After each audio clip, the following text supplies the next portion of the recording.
Every single one of us has been there. That moment when we think, maybe this isn't worth it. The resistance is too strong, the path feels too steep, and there's a voice, subtle but persuasive, whispering, just stop. This isn't for you. And often we do. We quit.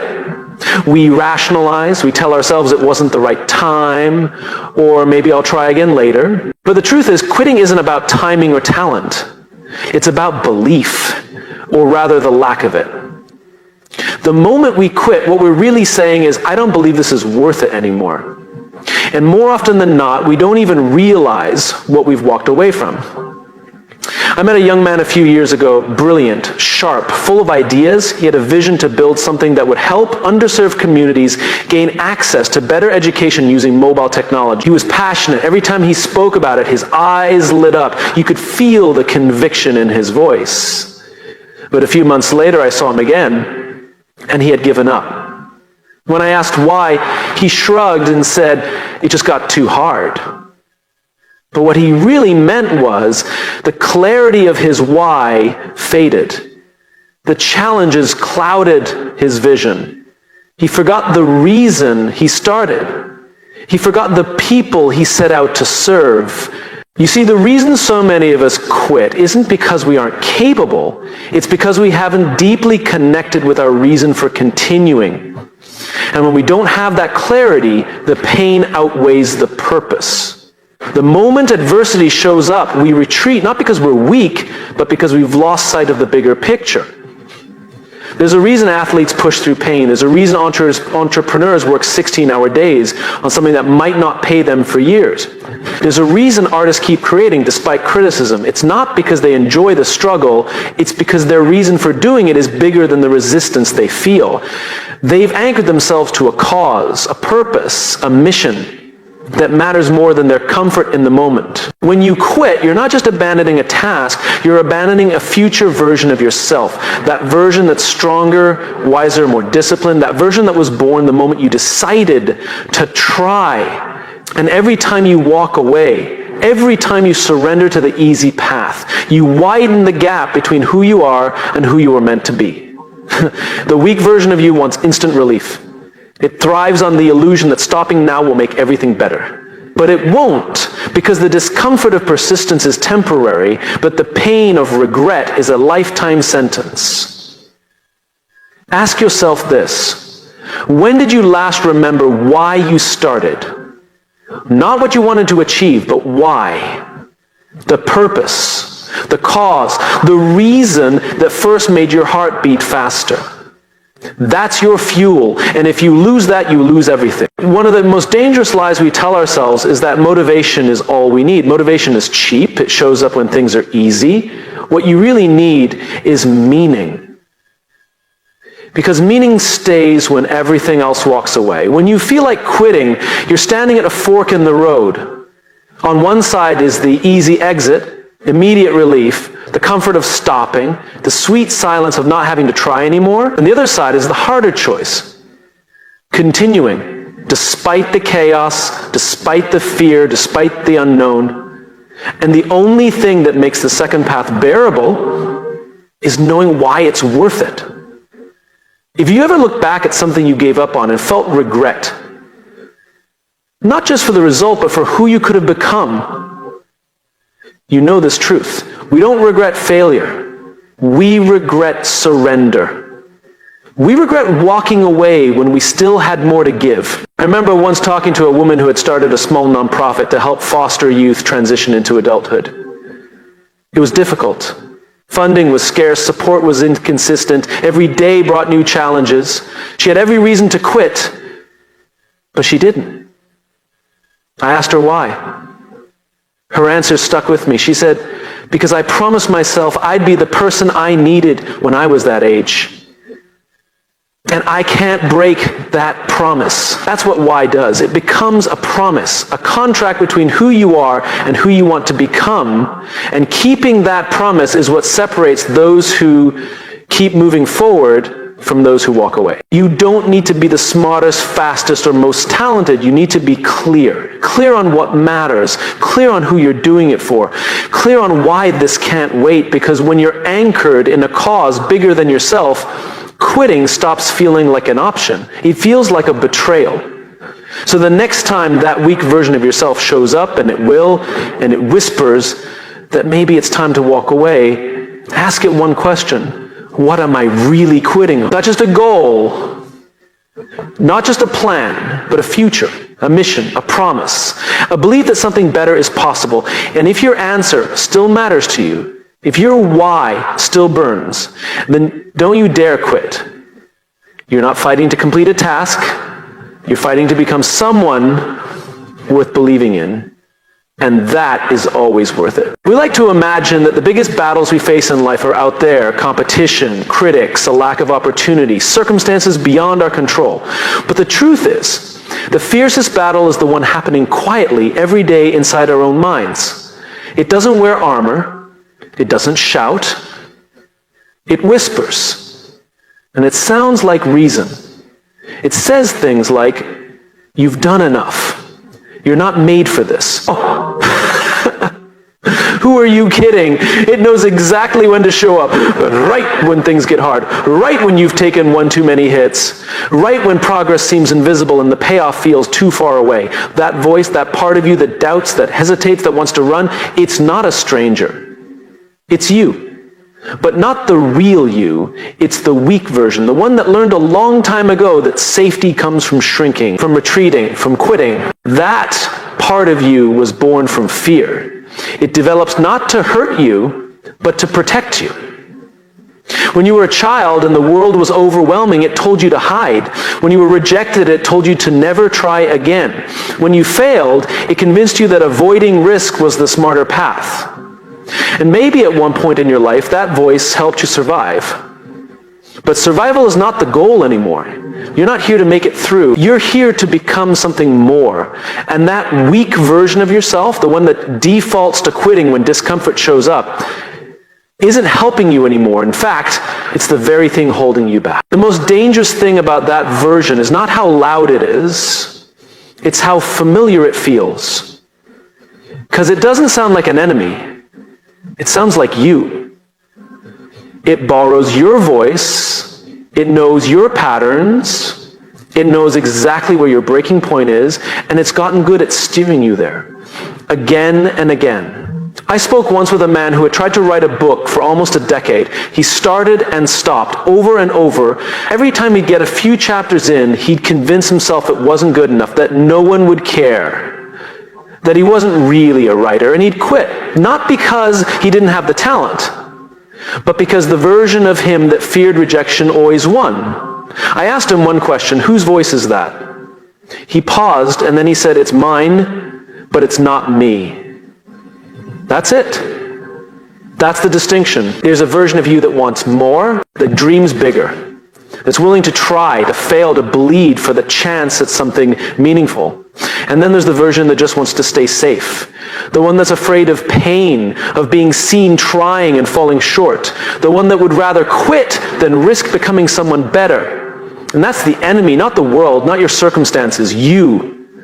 But here's the good news. Since that weak version of you lives inside, you don't need anyone else's permission to face it. No one needs to save you. You have everything you need already. You just have to decide which version of you gets to lead.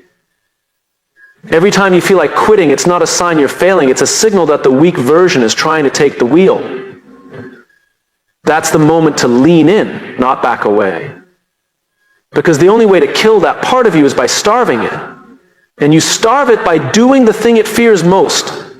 Continuing. Courage isn't loud. It's often quiet. It's getting up when no one's watching. It's doing the work when no one claps. It's saying not today to that voice that tells you to walk away again and again until it gets quieter.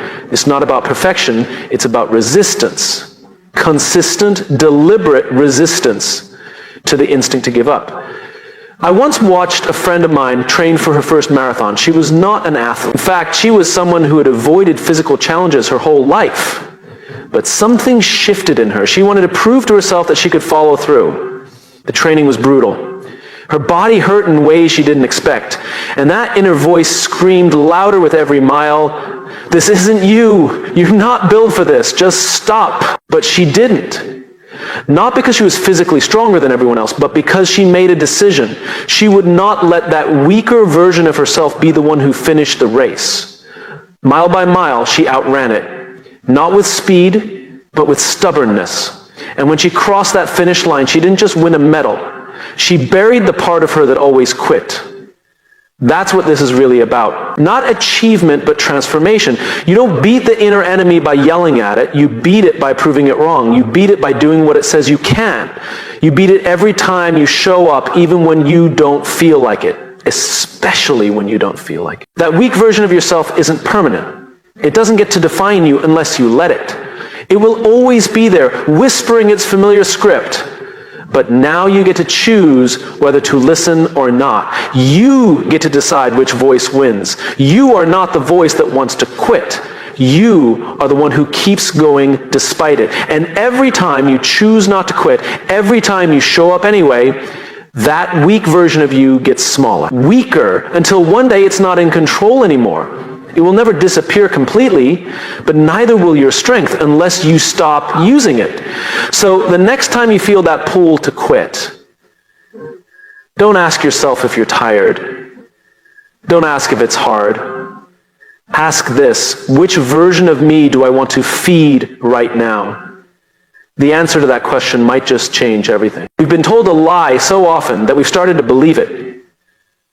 The lie is this: that the people who win, who achieve, who endure, who build something meaningful are somehow gifted with better circumstances. That their road was smoother, their luck better, their obstacles smaller. But the truth is far more uncomfortable. The people we admire didn't get there because of their circumstances. They got there in spite of them. Not because the path was easier, but because they made a different choice when things got hard. Life will always present circumstances you can't control. You don't choose your upbringing, your setbacks, your failures, or the timing of unexpected storms. But you do choose how you respond.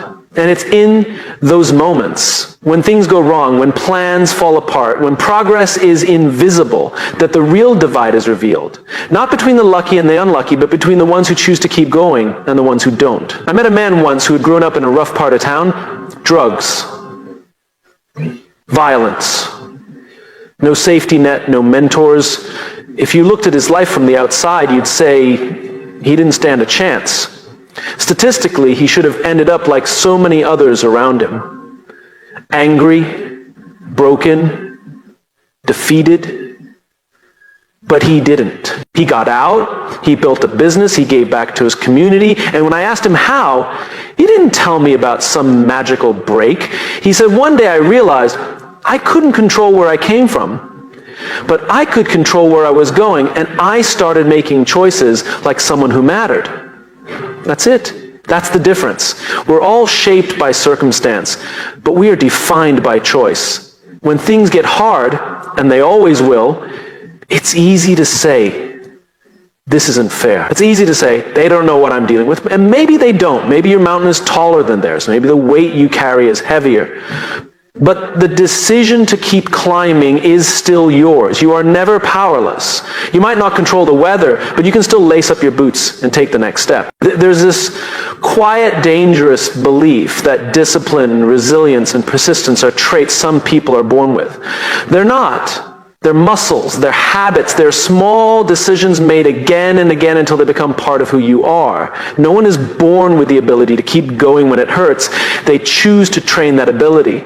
And they do it in the dark, when no one is watching, when no one is cheering, when quitting would be easier, but they keep showing up anyway. That's what separates the strong from the comfortable. Choice. Not ability, not background, choice.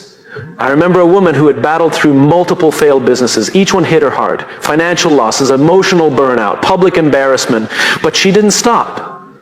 She learned, she adjusted, she launched again. Eventually she found the right model, the right team, the right rhythm, and it worked. When people asked her how she got so lucky, she laughed.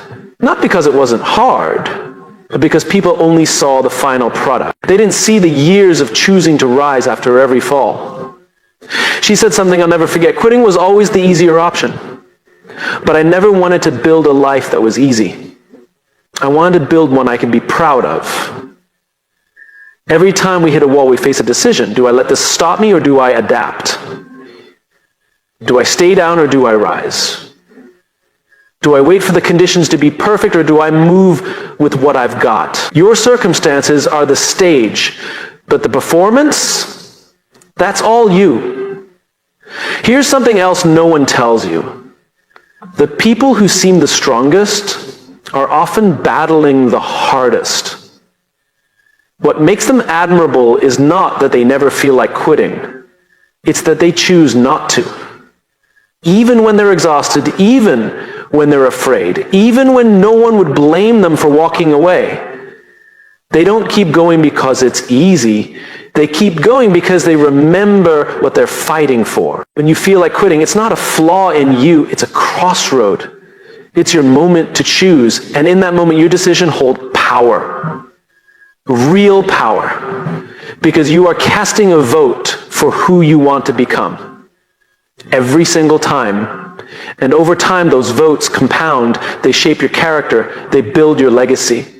You won't always feel strong. You won't always feel inspired. But feelings are fleeting. Choices last. Choosing to persist even in small ways, even on the worst days. That's how progress happens. That's how the weak version of you starts to lose its grip. It doesn't take a hero to choose differently. It takes a moment of clarity, a moment where you remember that your future is not a matter of fate, but a series of decisions made in difficult moments. You might not control the size of your challenges, but you control your response, you control your commitment, you control your consistency. That's where your strength lives. So the next time you catch yourself looking at someone else's life and thinking they had it easier, pause and ask yourself, what choice am I making right now? Because your life is not defined by what happens to you. It's defined by what you do next. The weak version of yourself wants to point fingers. The stronger version wants to take responsibility. The weak version waits for permission. The stronger one creates momentum.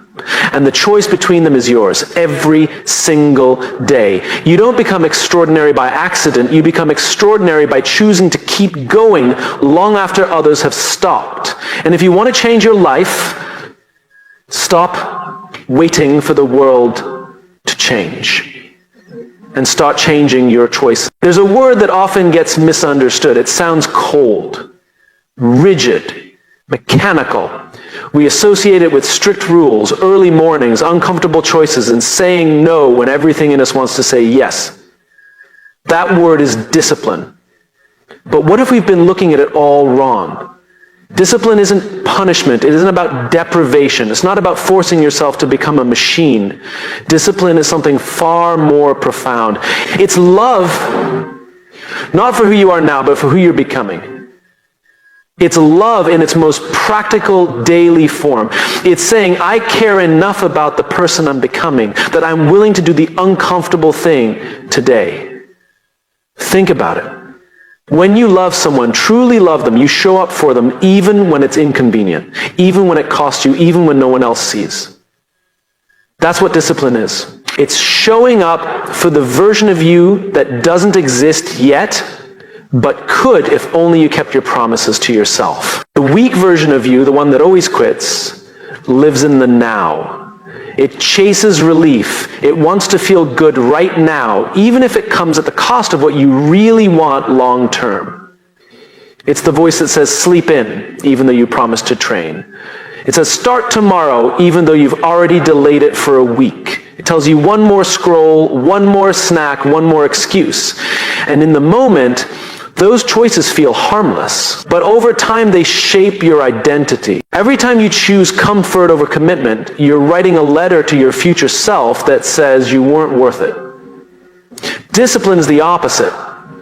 It's writing a letter that says, I believe in you. I'm willing to make sacrifices for you. I'm willing to feel discomfort now so that you can feel proud later. I remember sitting with a friend who had just completed a year of waking up at 5 a.m.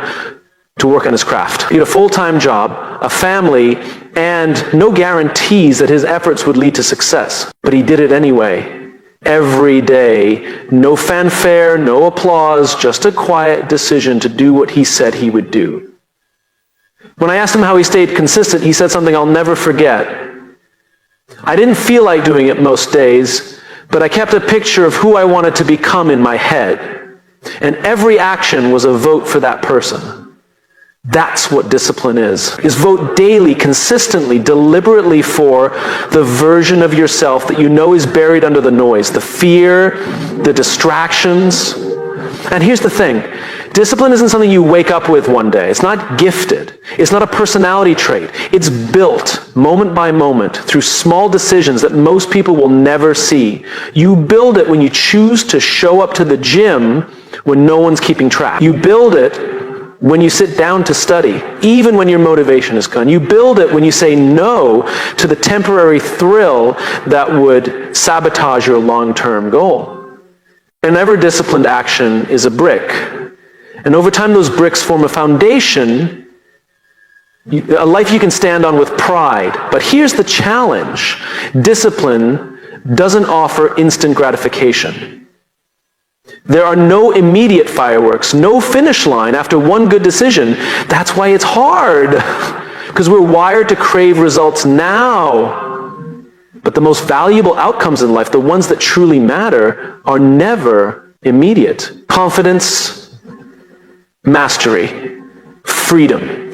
They are all lagging rewards. You don't get them from doing something once. You get them from doing it again and again, long after the excitement has faded.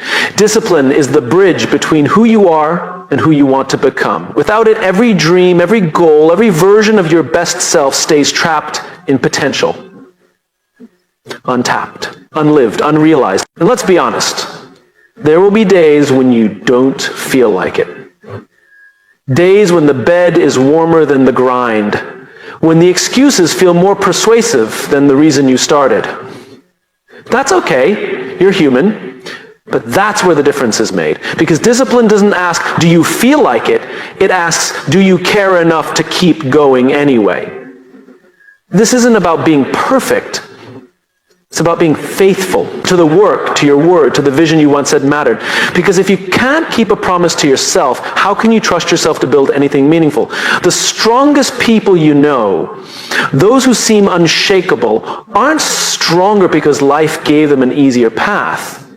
They're stronger because they kept showing up, especially on the days they didn't want to. They didn't wait for permission. They didn't wait for motivation. They made a decision, and they honored it. Repeatedly. And you can too. You don't need to be extraordinary. You don't need to be the best. You just need to be willing. Willing to care about your future enough to act in the present.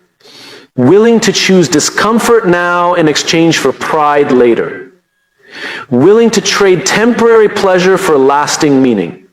Because the weak version of you, the one that keeps quitting, it doesn't need to be fought. It needs to be outloved. It needs to be replaced, not with willpower, but with compassion for your future, with commitment to the person you promised to become. Discipline is love. Not the soft, easy kind, but the hard, honest kind. The kind that says you deserve more than what feels good right now. So next time you're tempted to quit, to skip the rep, break the fast, ignore the plan, hit snooze, pause and ask, am I honoring the future me? Or betraying them, and then act like someone who cares, because that's who you really are. There's something we don't realize about quitting. We think it's isolated. We think it's just this one time. This goal doesn't really matter.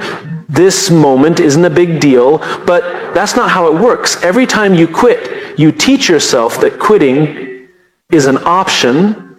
You reinforce a pattern. You condition yourself to believe that backing down is acceptable when things get uncomfortable. And that pattern doesn't stay in one area of your life. The truth is, every action you take is a signal to your subconscious, a message, a lesson. And whether you realize it or not, you're always teaching yourself what kind of person you are.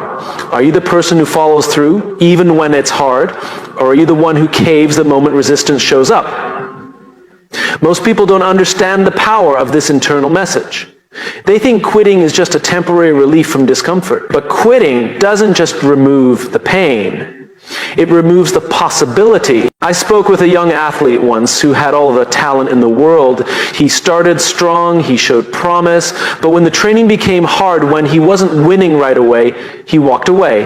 Not with anger, not with frustration, just quiet resignation. It's not for me, he said.